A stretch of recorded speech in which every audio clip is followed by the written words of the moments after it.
Welcome to History Nachos. We do things a little differently. Names and dates take a back seat to humanity's greatest real stories. So sit back and enjoy the ride.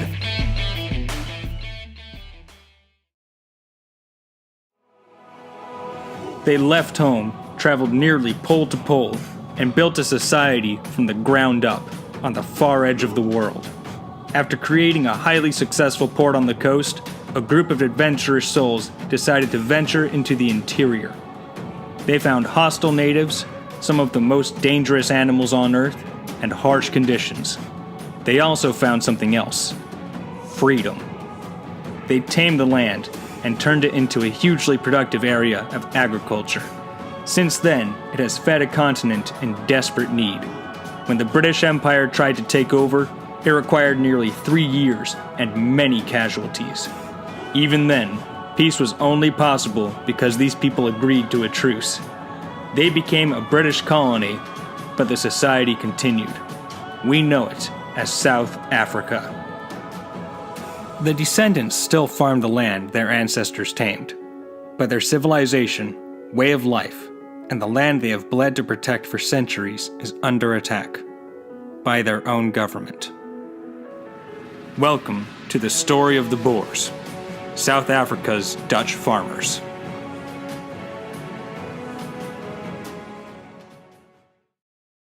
He who is brave is free. Seneca, 65 AD. Ever since the Boers left Europe, their history has been defined by bravery. This is why they have lived as a free society since the mid-1600s. For those of you wondering how this ties into current events, here's the short version. The South African government is starting to set up laws to confiscate land from the Boers that they have fought and died to protect for centuries. To really understand what is happening, you need to know the story behind how white farmers ended up in the wilds of southern Africa in the first place. I give you the story of the Boers. In the 1600s, Europe's rush for global colonization was in full swing. The Dutch got in on the game and decided to take highly strategic points instead of massive tracts of land. The Dutch had a respectable military, but their true strength came from a powerful navy and mastering the art of the deal to establish a legendary trade empire. The Dutch East India Company was the corporate power in the world because they served as the private sector enforcers and facilitators of the Dutch trading empire.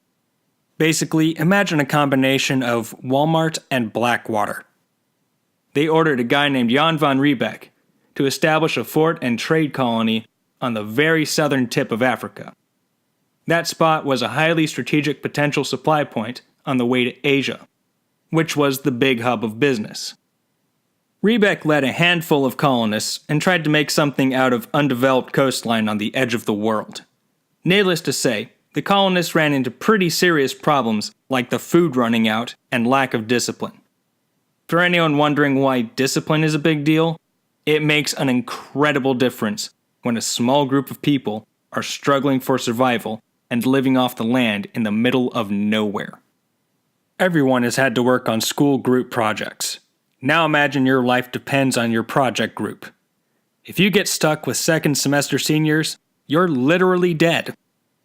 Within 3 years, Riebeck wrote corporate HQ and basically said, "Guys, I need free farmers down here pronto if this thing is gonna work."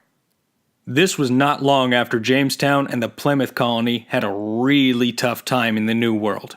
The Dutch had learned from Britain's mistakes. Corporate obliged and offered some of their former servants a deal. Go to South Africa, and if you can farm it, you can keep it. People took them up on the deal, and now Riebeck had farmers making a stable food supply. These imported farmers became known as Boers, the Dutch word for independent farmers. Over the next 50 years, Riebeck's project turned into a thriving trade hub on the route to Asia. Its name? Cape Town. By the early 1700s, Cape Town was such a success that it pretty much maxed out its market for crops. By this point, slaves were also doing most of the manual labor. For free whites, the jobs dried up around Cape Town. That's when many decided to become trekboeren, Dutch for wandering ranchers. The trekboeren lifestyle basically meant going out into the wilderness and living off the land. The Boers ventured out and began to expand colonial territory, even when the government in Cape Town ordered against it. They were a lot like America's early frontiersmen, who ventured out past the original 13 colonies. Today, more than 1 million Boers are descended from this group of under 2,000 people. Living off the land in South Africa was no simple matter. Farming and ranching is inherently difficult even under good conditions. The Boers ventured into an environment filled with many of the most dangerous animals on Earth, like lions, elephants, rhinos, Cape buffalo, and leopards. Among hunters, these animals are known as the Big Five, because they are considered the most dangerous and difficult animals to hunt in all of Africa. And that's before you even get into the insects, highly venomous snakes, rugged terrain, and harsh weather. To top it all off, they were literally venturing into uncharted territory. This would be like going out into space past where NASA telescopes can see. The Boers also faced constant violent conflict with native African tribes, which had an opinion about strangers coming in and taking over their homeland.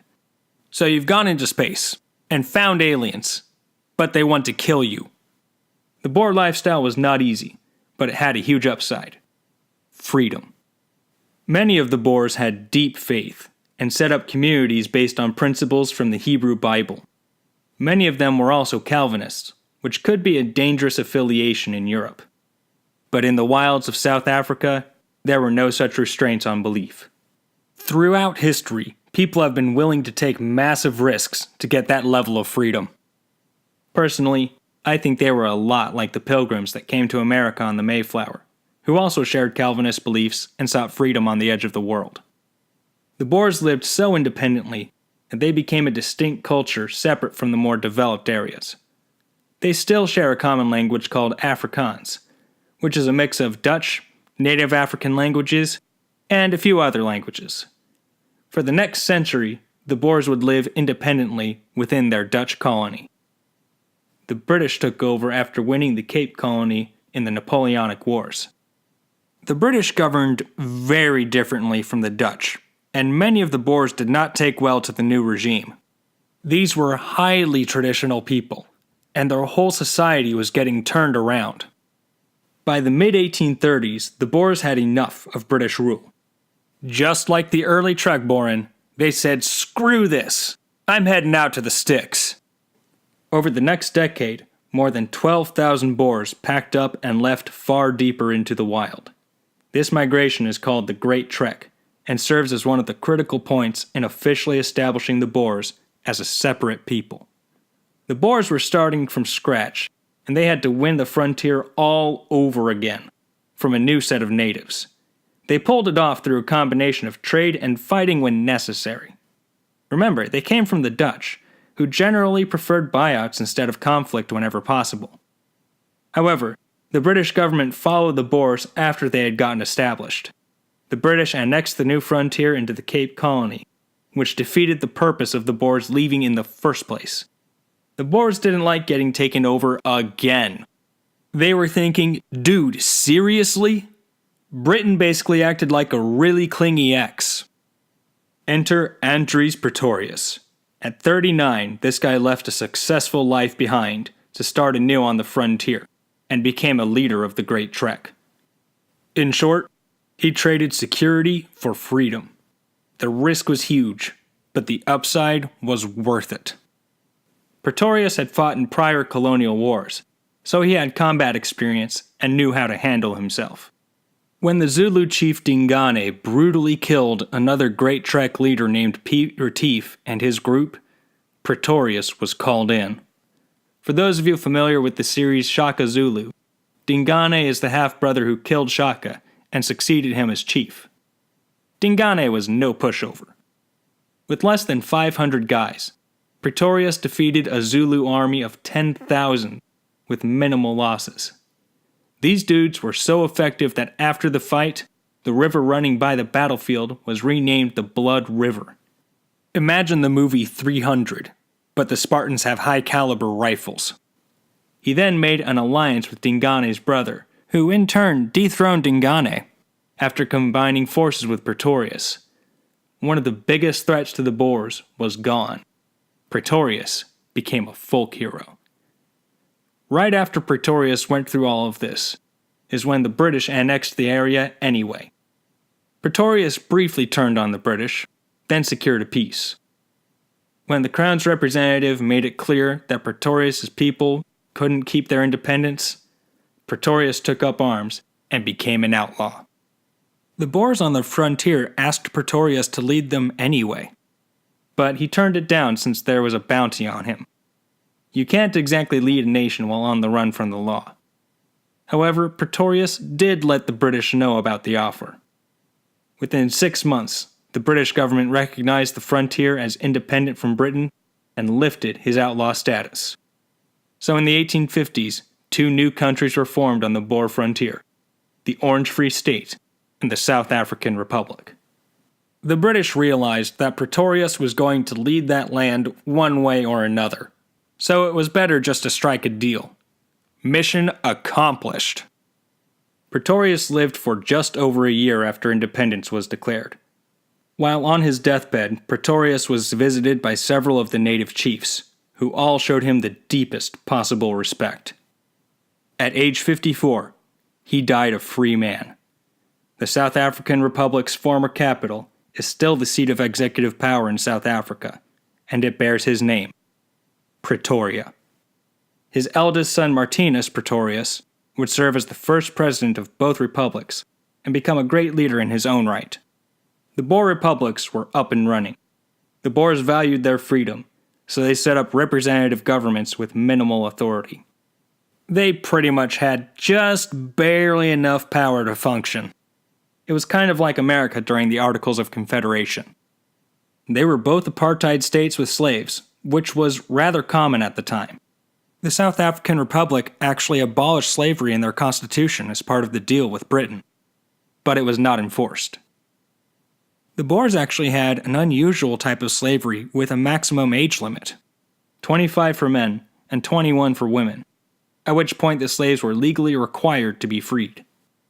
The Boers also required every slave to be registered to make sure they were freed on time. Enforcement was more lax deep out in the wild, but the policy was largely in effect. The Boers also did not export slaves, which was another common practice in the rest of the world. Even with slavery, the Boers were able to maintain decent relationships with the nearby tribes because slavery was common in the tribal cultures too. By global standards at the time, the Boers were lenient. Anyway, back to the events. After over a decade of relative calm, everything changed again. A gigantic deposit of diamonds was discovered in South Africa, right where both the Boer republics met British territory. This set off a huge rush.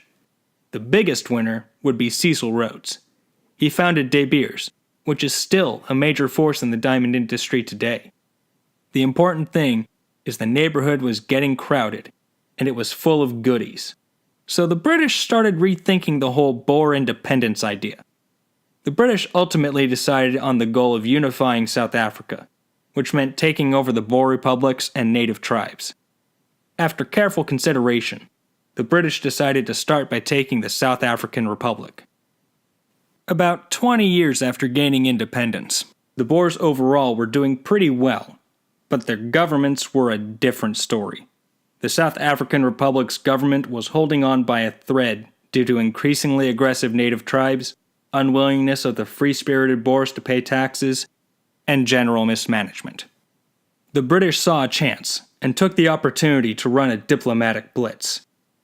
The South African Republic's government badly needed a bailout. They were flat broke, and the native tribes became too much to handle. Britain offered them a way out. Become British. The South African Republic's legislature voted for annexation, and it became a British colony. A large contingent of Boers opposed annexation and even tried to overturn it through diplomacy and public protest, but were not yet willing to take up arms over the matter. To make a long story short, within 2 years the British were at war with the Zulu under the pretext of protecting Boer land.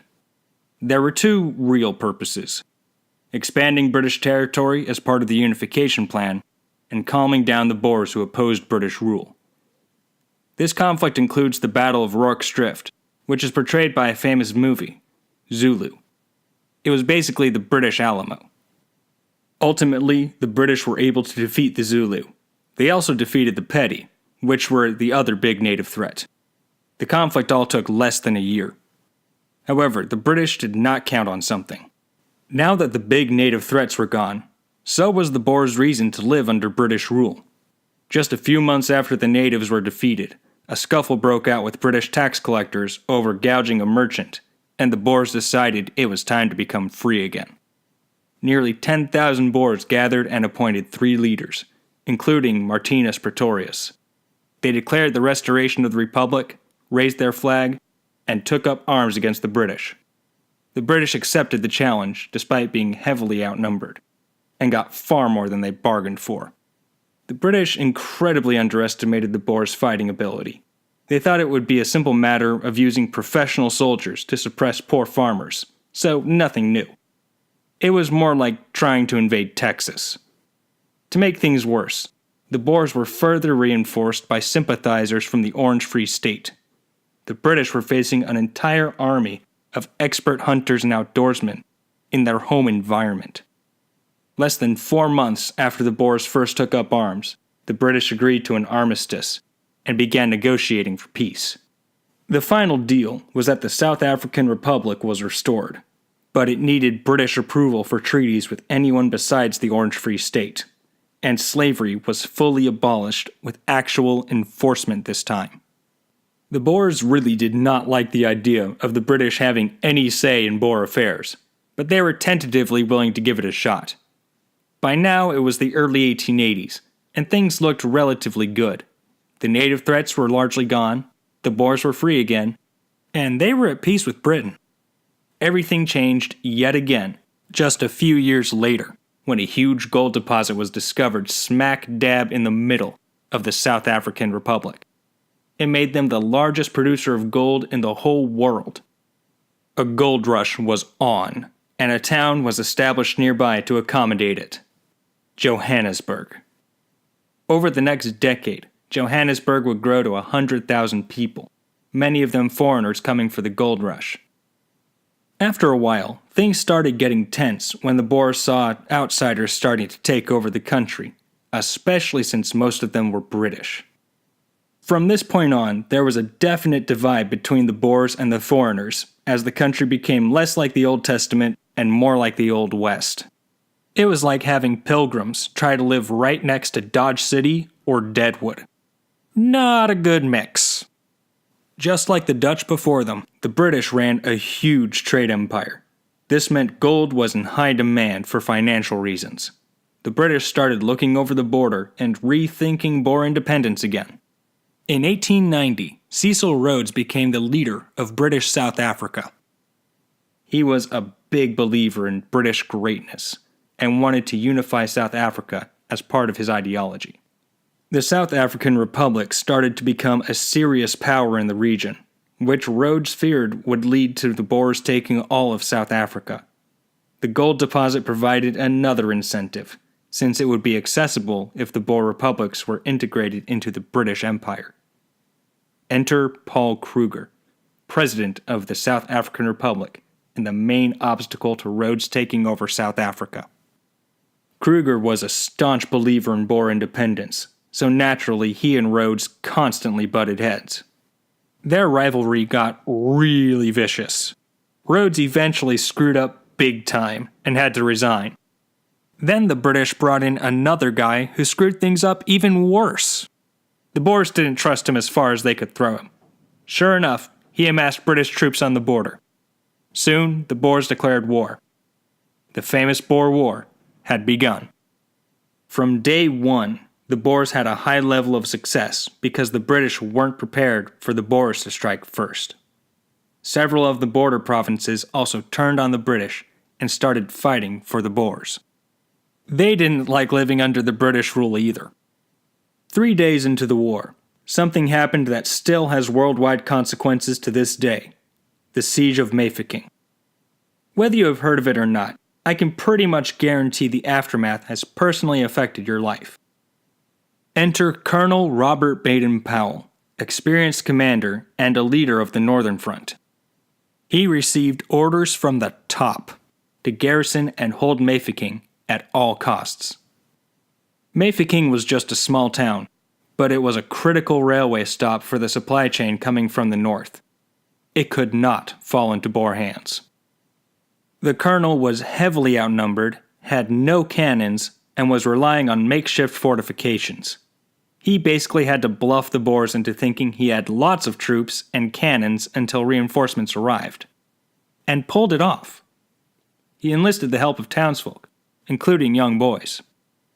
Baden-Powell took the techniques used to train and command those boys and created a program. The Boy Scouts. The Boy Scout Manual is based on his military field guide.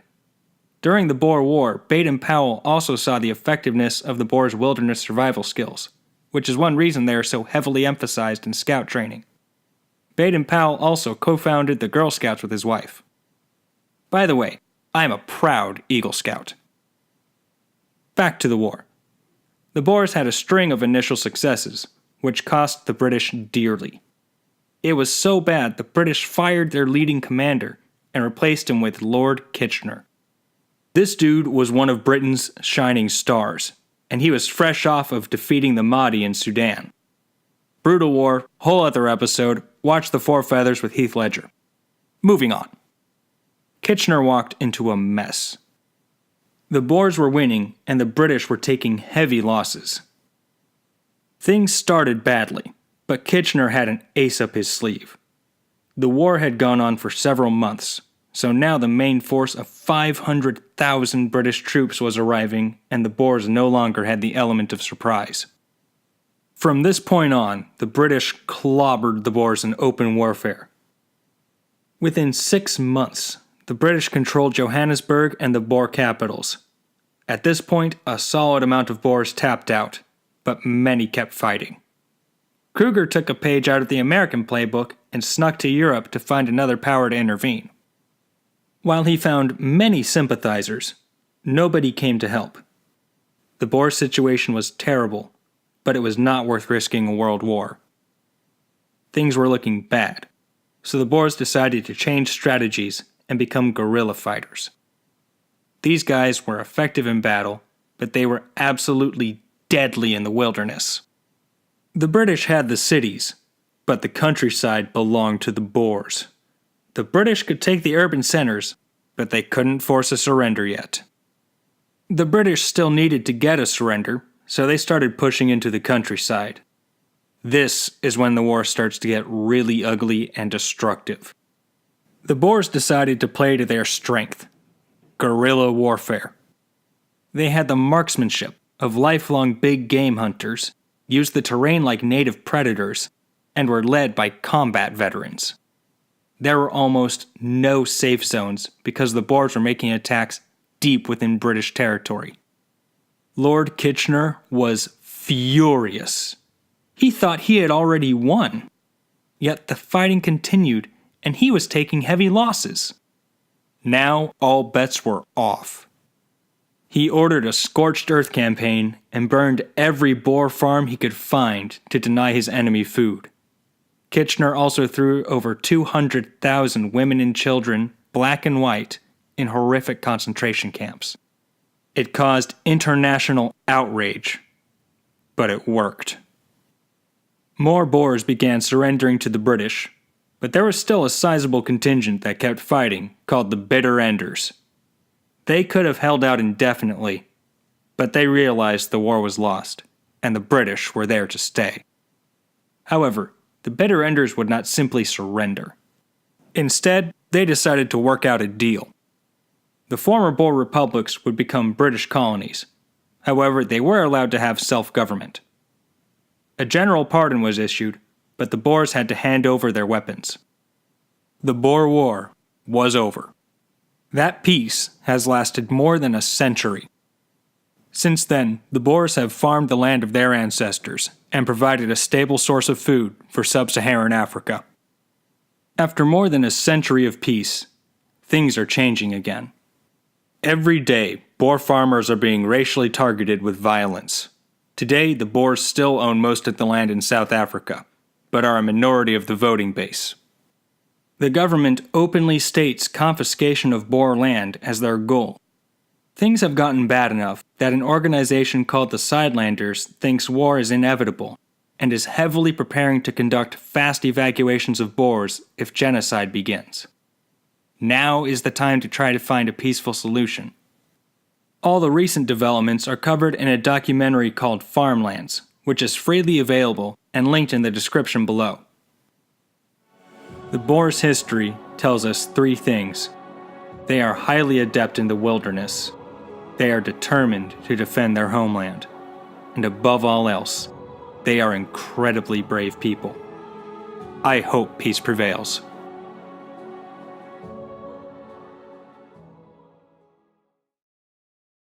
As always, we would love to hear your feedback. You can email us at historynachos@gmail.com. We also have pages on Facebook, Twitter, YouTube, Patreon, and PayPal.